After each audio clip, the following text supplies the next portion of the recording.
बिस्मिल्लाहिर्रहमानिर्रहीम। अच्छा जी, ये चैप्टर नंबर 5 का थोड़ा सा रह गया था पोर्शन, ये करते हैं स्टार्ट।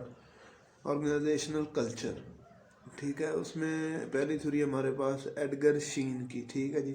इसमें वो बताता है कि 3 लेवल्स ऑफ कल्चर हैं। इनमें जितनी भी थ्योरीज हैं वो सारी कल्चर के जाहिर सी बात है बारे में बताएंगे, ठीक है। तो अब ये कह रहा है जी, कहता है जी मेरे लिहाज से 3 लेवल हैं कल्चर के। कौन कौन से? सबसे पहले आर्टिफैक्ट्स, फिर espoused value and then paradigm. Artefacts, इसने कहा जी आर्टिफैक्ट्स कहते हैं आउटर लेयर को, मतलब जो कि एक आम बंदे को भी एंटर होते साथ ही किसी भी ऑर्गेनाइजेशन में नज़र आती है उसको, ठीक है जी। कि नज़र क्या आता है? ड्रेसिंग लोगों की नज़र आ जाती है, ठीक है जी। वो किस तरह बोल रहे हैं एक दूसरे के साथ वो नज़र आता है उनको। सराउंडिंग्स में फैसिलिटीज़ कौन कौन सी हैं, जो एम्प्लॉय यहाँ पे काम कर रहे हैं, वो सारा कुछ, मतलब जो आउटर लेयर का मतलब है कि जो ज़ाहिर है, विजिबल है, उसको कहते हैं जी आर्टिफैक्ट्स। कहता है एक तो ये चीज़ है जो किसी भी ऑर्गेनाइजेशन का कल्चर यहाँ से पता चल सकता है आपको, ठीक है जी। उसके बाद है जी दूसरे नंबर पे एस्पाउस्ड वैल्यूज़। इसमें कहता है जी philosophy, ethics, strategies, goals, values होती हैं वो वाली जो कि formal code of ethical behaviour भी होती हैं उस ऑर्गेनाइजेशन का, ठीक है जी। ये कहता है एक्सप्रेस्ड होती हैं, ये मतलब जो सीनियर मैनेजमेंट है या टॉप एग्जेक्टिव्स हैं उन्होंने बाकायदा इसका एक वो जारी किया हुआ होता है, ऑर्डर्स जारी किए होते हैं, पॉलिसी स्टेटमेंट होती है, ठीक है जी। कि इस तरह ये हमारी स्ट्रेटजीज हैं, ये हमारे ऑब्जेक्टिव्स हैं, ये हमारा फार्मलाइजेशन इस तरह होगी। ये है इनर लेयर। अब ये इनर लेयर इसका बाहरले बंदे को नहीं पता चल सकता, ठीक है। ये उसी को पता चलेगा जो कि बड़ा क्लोज कॉन्टेक्ट में हो उस ऑर्गेनाइजेशन के साथ और उसके अंदर जो एम्प्लॉयज़ रहते हैं उनके साथ ही, या सिर्फ इनको पता होगा उन वर्कर्स को या एम्प्लॉयज़ को जो वहाँ पे काम कर रहे हैं, ठीक है जी। और कहता है इसी तरह क्योंकि ये ऊपर से आता है ऑर्डर पास हो गए इसी तरह, इसलिए इन्फ्लुएंस्ड होता है ऑर्गेनाइजेशंस के लीडर से। उसके बाद है पैराडाइम। पैराडाइम कहता है ना ये इनर लेयर है ना ये आउटर लेयर है, ठीक है। ये shared assumptions and attitudes about what really matters that are taken for granted and rarely discussed. मतलब ये वो वाली चीज़ें होती हैं कि जिनका नॉर्मली रूटीन में बताया तो नहीं जाता सबको, लेकिन पता सबको होता है, ठीक है जी। फॉर एग्जांपल के the reason why the organisation exist, ठीक है जी। कि ऑर्गेनाइजेशन बनी किस काम के लिए। अब ये रोज़ाना तो नहीं ना बताया जाएगा सबको कि जी हमारा काम है, हम ये बिस्किट की फैक्ट्री है, बिस्किट मैन्युफैक्चर करती है तो हम बिस्किट बनाते हैं। रोज़ाना एक मतलब मेमो आ रहा होगा कि बिस्किट, ऐसा तो नहीं होता। तो इसीलिए मतलब इसको कहते हैं जी assumptions होती हैं जो कि सबको पता होता है, इनका एटीट्यूड्स होता है कि जो ऑटोमेटिकली सब ने अडॉप्ट किया होता है, ठीक है जी। इसको समझने के लिए आप ऐसा समझ लें जैसे पुलिस है, ठीक है जी। अब जहाँ भी पुलिस को आप देखोगे या जो बंदा एक जा रहा है अपॉइंटमेंट के लिए पुलिस में, मतलब ठीक है जी, बंदा ठीक है जी चला गया पुलिस में, तो उसको अब जाहिर सी बात है पता होगा कि पुलिस का काम क्या है, लॉ एंड ऑर्डर को इस्टेब्लिश करना, ठीक है जी, क्रिमिनल्स को पकड़ना। इसी तरह अगर कोई बच्चा स्कूल में जाता है या कोई टीचर जाता है वहाँ पे या कोई विजिटर जाता है तो उसको अब स्कूल वाले नाम भी बताएंगे हमारा काम पढ़ाना, उसको तो पता ही है ना यार स्कूल में क्या होता है, तालीम दी जाती है बच्चों को, ठीक है जी। बस इसी तरह कहता है पैराडाइम है। अगर आप किसी कोल्ड ड्रिंक की फैक्ट्री में जाओगे तो वहाँ पे क्या होगा कि हमने ड्रिंक्स वगैरह बनाते हैं, हम केमिकल का इस्तेमाल करते हैं, इसी तरह ये वाले केमिकल हैं, ये हमारी पॉलिसी स्टेटमेंट है, बस ये पैराडाइम है, ठीक है जी। ये था जी एडगर शीन। इसके 3 मेन ये जो लेवल्स थे। उसके बाद है जी corporate culture, reviews of Handy. अच्छा जी, कारपोरेट कल्चर, हैंडी के कारपोरेट कल्चर में उसने कहा जी एक ही ऑर्गेनाइजेशन में 4 डिफरेंट तरह के कल्चर एग्जिस्ट कर सकते हैं। कौन कौन से हैं? सबसे पहला जी पावर कल्चर, फिर है रोल कल्चर, उसके बाद है टास्क कल्चर और आखिर में है जी पर्सन कल्चर, ठीक है। अब जी जो पावर कल्चर है ना वो उसको समझाने के लिए आप उसने बताया जी स्पाइडर वेब, ठीक है जी। आप ये देख लें स्पाइडर जैसे एक मकड़ी होती है ना, मकड़ी का जाला होता है, ठीक है जी।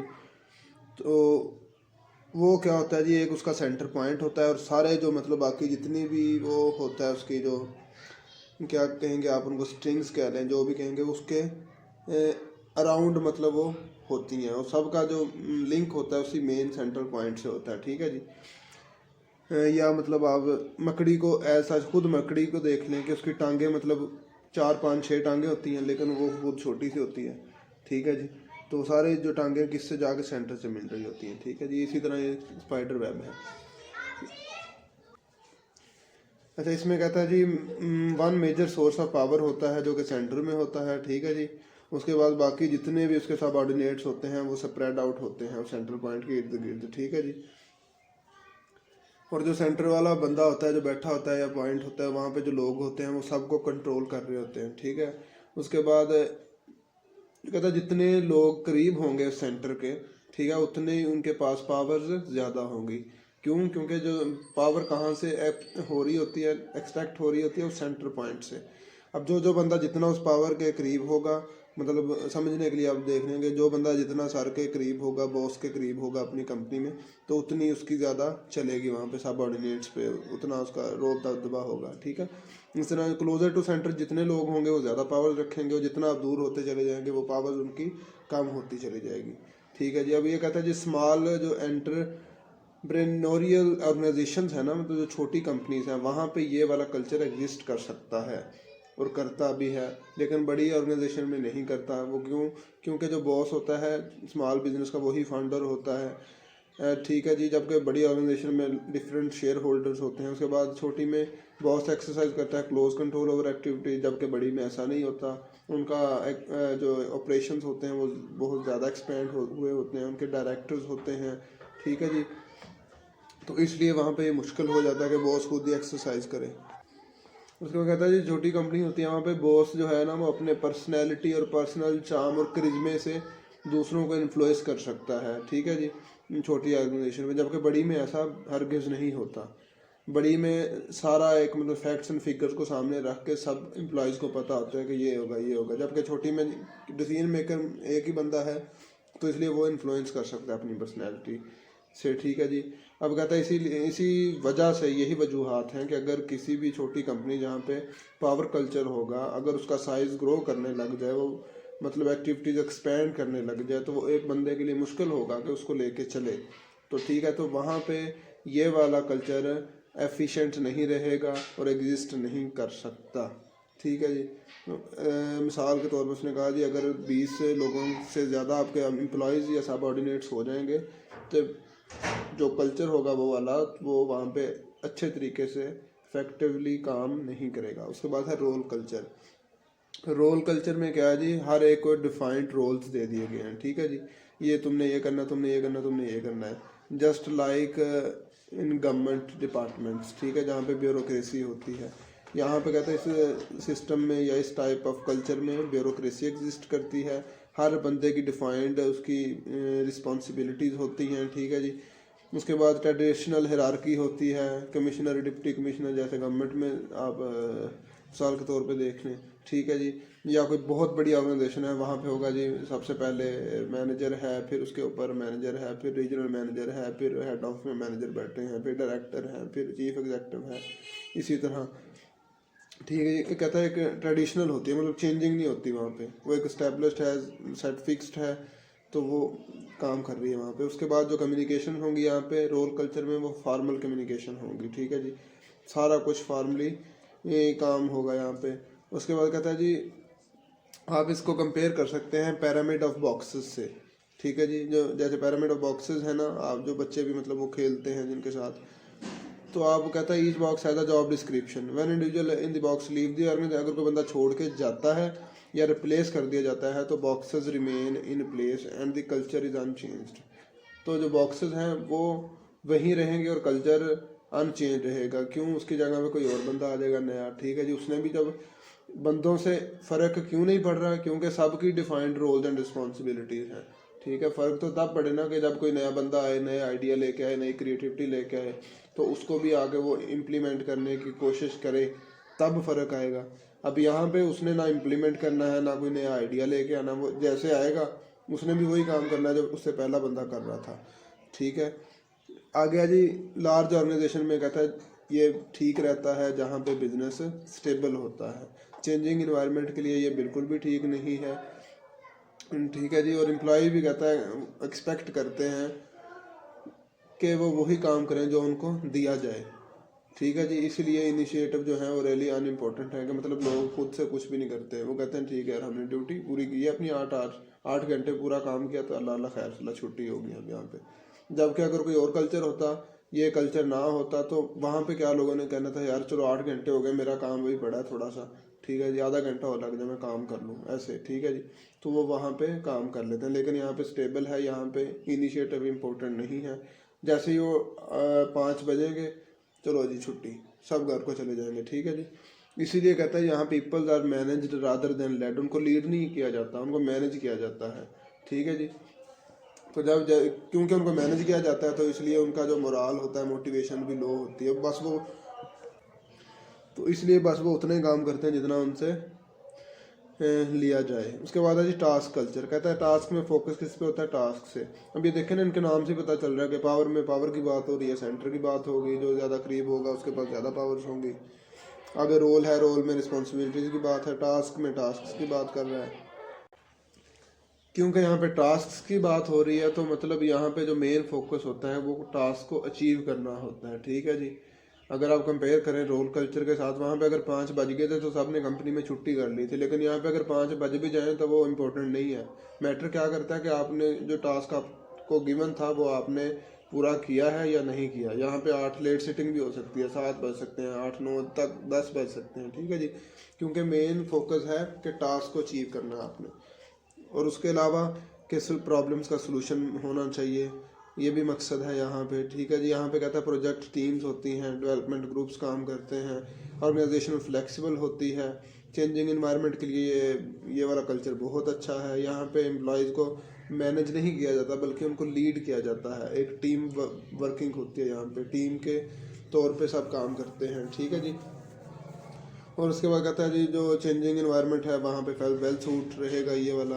और यहाँ पे हर इंडिविजुअल को रिस्पेक्ट दी जाती है उसकी स्किल्स के अगेंस्ट, ठीक है जी, rather than any official role within the work team. जिस तरह ब्यूरोक्रेसी में जो रोल कल्चर में पढ़ा था कि वहाँ पे चाहे 2 बंदे बैठे हैं ना, एक बंदे ने चाहे एमफिल किया हो और दूसरे ने मास्टर्स किया हो, अगर एमफिल के पास ज़्यादा भी स्किल्स मौजूद हैं लेकिन अगर उनकी पोस्ट सेम है तो दोनों को एक ही निगाह से देखा जाएगा, ठीक है जी।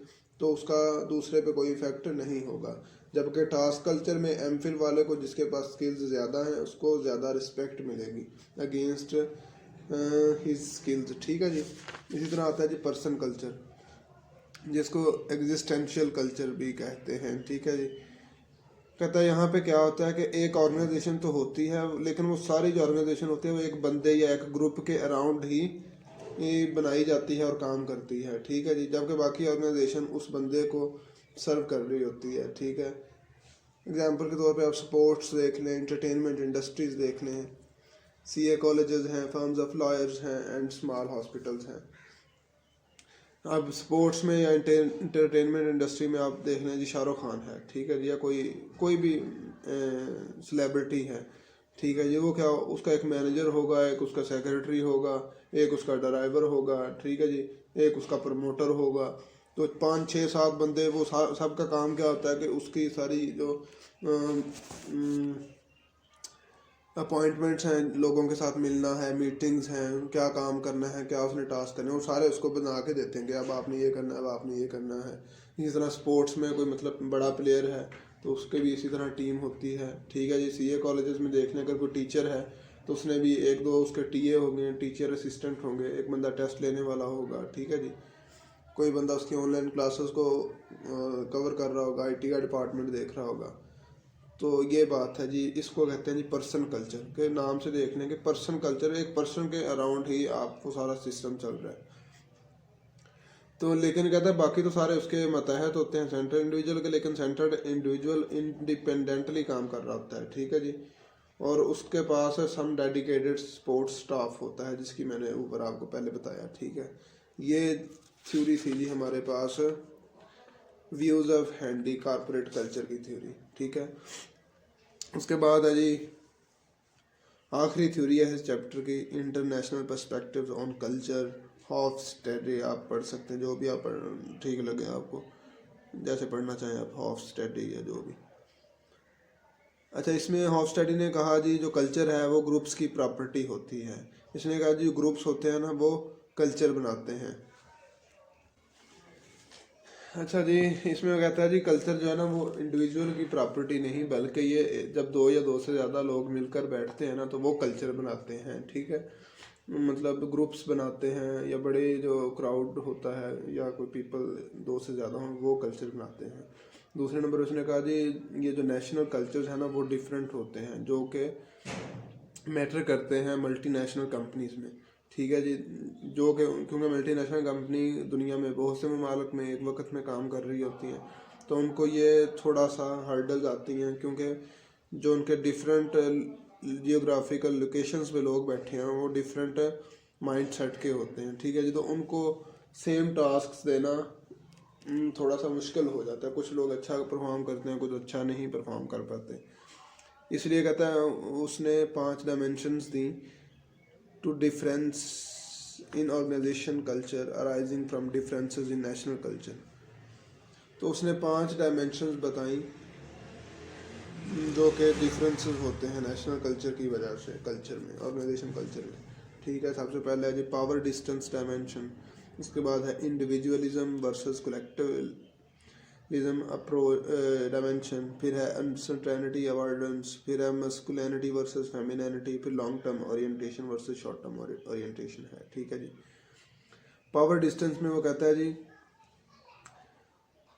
जिस तरह पावर डिस्टेंस में कहता है जी यहाँ पे पावर की जो एक इनक्वालिटी है ना वो एक्सेप्टेबल होती है। ठीक है जी, सबको पता है कि ये बंदा बॉस है तो ये वाकई बॉस है, तो इसका हर ऑर्डर मानना पड़ेगा। ठीक है, तो जो बंदे जिसके पास ज़्यादा पावर होगी, कम पावर रखने वाले लोग उसकी तरफ हर ऑर्डर के लिए देखेंगे। ठीक है जी, ये पावर डिस्टेंस है कि पावर को किस तरह डिस्पर्स किया गया है, किस तरह आगे एलोकेट या दे दिया गया है सबऑर्डिनेट्स को या दूसरे मैनेजर्स को। उसके बाद है इंडिविजुअलिज्म वर्सेस कलेक्टिवलिज्म डायमेंशन। कहता है कुछ मुल्क दुनिया में ऐसे हैं जहां में एक एक जान, एक एक एम्प्लॉय को कदर की निगाह से देखा जाता है कंपनी में, ऑर्गेनाइजेशन में। ठीक है जी, मतलब अगर एक एम्प्लॉय को भी कोई मसला बना है और एक पहली मरतबा हुआ है उसकी ऑर्गेनाइजेशन की हिस्ट्री में, कोई एक्सीडेंट हो गया उसका या कुछ भी हो गया, तो वो सारा उसी टाइम उसी वक्त इनिशिएटिव ले लेती है ऑर्गेनाइजेशन। जबकि कहता है कुछ कंट्रीज ऐसे हैं जहाँ पे जब तक 10-15 बंदे उनके ना मरे, कोई बड़ा सानहा एक्सीडेंट ना हो, तब तक उनके सर पे जूं तक नहीं रेंगती। ठीक है जी, जब तक स्ट्राइक्स ना हो, लेबर यूनियन या ट्रेड यूनियन जो होती है, ठीक है जी, वो एहतजाज ना करे, तब तक ऑर्गेनाइजेशन अपनी पॉलिसी चेंज नहीं करती। ठीक है, उसके बाद है जी अनसर्टेनिटी अवॉइडेंस। अब कहता है ये अनसर्टेनिटी अवॉइडेंस में ये वो एक हद होती है या एक वो एक्सपेक्टेड लिमिट या एक्सपेक्टेशन होती है जो कि किसी भी ऑर्गेनाइजेशन के जो लोग हैं उन्होंने एक लगाई होती है कि यहाँ तक अगर कोई मसला बन जाता है तो वो एक्सेप्टेबल है। ठीक है जी, उसका हमें पता है। तो अब कहते हैं कुछ कल्चर ऐसे होते हैं कंट्रीज में जहाँ पे जो अनसर्टेनिटी होती है उसको एम्ब्रेस किया जाता है। ठीक है जी, जबकि कुछ में उसको अवॉइड किया जाता है अनसर्टेनिटी को। उसके बाद है जी मैस्कुलिनिटी वर्सेस फेमिनिनिटी। इसमें कहता है जी कुछ कल्चर्स ऐसे हैं जहाँ पे जो फेमिनिन क्वालिटीज़ है ना, ठीक है जी, जैसे मुज़क्कर मोनो साहब पढ़ा होगा। ठीक है जी, तो उसमें जो फीलिंग्स हैं एंड क्वालिटी ऑफ लाइफ है, आप समझने के लिए समझ लें कि मतलब मेल फीमेल। ठीक है जी, जो फीमेल होती हैं मतलब वहाँ उनमें फीलिंग्स इमोशंस ज़्यादा होते हैं। ठीक है जी, क्वालिटी ऑफ लाइफ का उनके यहाँ कंसेप्ट थोड़ा एडवांस लेवल पे है। जबकि अगर आप मैस्कुलिन को देखें, ठीक है जी, मेल सेक्टर को देखें सोसाइटी के, तो वो ज़्यादा एग्रेसिव होता है, उसमें कम्पिटिटिवनेस थोड़ी ज़्यादा होती है, मतलब डिफरेंट पर्सपेक्टिव होता है लाइफ को देखने का। तो इन दोनों को समझने के लिए आप देख लें कि कुछ जो मुल्क कंट्रीज़ होते हैं उनमें फेमिनिन कल्चर ज़्यादा होता है। ठीक है जी, वो फीलिंग और क्वालिटी ऑफ लाइफ को ज़्यादा प्रेफर करते हैं, जबकि कुछ कंट्रीज़ में मैस्कुलिन कल्चर होता है, वो अग्रेसिवनेस और कम्पिटिटिवनेस को ज़्यादा प्रेफर करते हैं। उसके बाद है जी ओरिएंटेशन। अब कहता है जी कुछ कि लॉन्ग टर्म स्ट्रेटजी होती है या शॉर्ट टर्म स्ट्रेटजी, या मतलब ऑब्जेक्टिव या टास्क आप देख लें या ऑपरेशंस, ये उसकी बात कर रहा है कि कुछ कल्चर में लॉन्ग टर्म होते हैं और कुछ कल्चर्स में शॉर्ट टर्म उनके टास्क होते हैं जो कि शॉर्ट टर्म में 2-3 साल में अचीवेबल होते हैं, जबकि कुछ में लॉन्ग टर्म होते हैं कोई जो 8-10 साल में वो पूरा होता जाके कंप्लीट सारा सर्कल। ठीक है जी, ये हमारा ख़त्म हो गया जी 5वां चैप्टर। ठीक है जी, अब इंशाल्लाह अगला 6वां चैप्टर हम स्टार्ट करेंगे। ठीक है जी, अस्सलाम वालेकुम।